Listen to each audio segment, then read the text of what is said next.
In 1690, an established poet and nun stood up to a notable bishop for publicly criticizing her intellect as a woman. In response, the Catholic Church burned her 4,000-book library, banned her writing, and ostracized her. Today, she's known as one of the most influential writers of the Spanish American Colonial Period, and one of the first published feminists.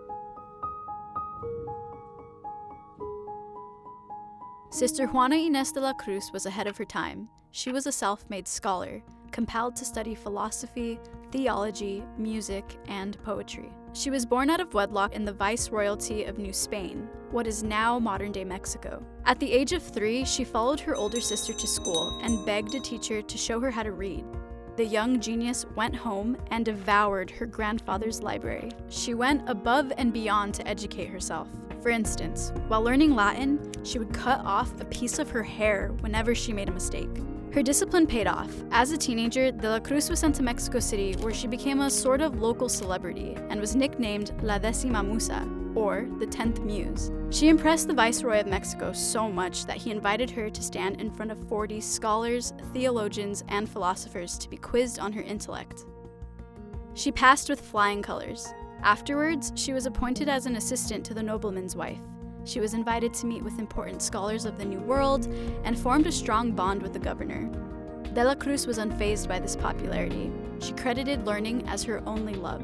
It is believed that De la Cruz turned down many suitors and escaped to the Convent of the Order of St. Jerome. While living at the convent, Cruz occupied herself with studying, writing, teaching, and served as an accountant and archivist. In solitude, she read books from her library, which was known as one of the largest collections in the New World. She kept in touch with the governor and his wife, and would often entertain visits from influential scholars of her generation. These connections allowed her works to be published in Spain. She became known as the last great writer of the Spanish Baroque style. Her songs were sung throughout the cathedrals of Mexico, and her poems challenged the ideas of the colonial period.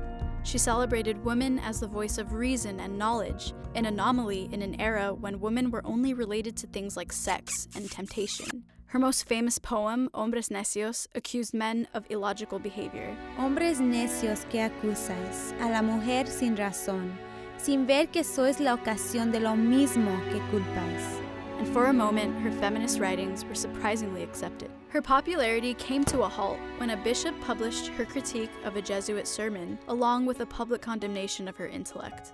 Cruz did not hesitate to stand up against the patriarchy. She used biblical evidence to defend women's intellectual rights and accused the church of oppression. In response, the church burned her library, ostracized her, and forbid any future publishing of her work. Despite this mistreatment, Cruz later renewed her religious vows and returned to her convent. The rest of Sister Juana Inés de la Cruz's courageous life was spent caring for people suffering from the plague, which had tragically hit Mexico. In 1695, she unfortunately succumbed to the disease herself. Today, she is celebrated as one of the biggest influences in Mexican and Spanish culture. She was a trailblazer that chose to create her own path despite traditional misogynistic values, fighting for what was right and always doing so in the service of others.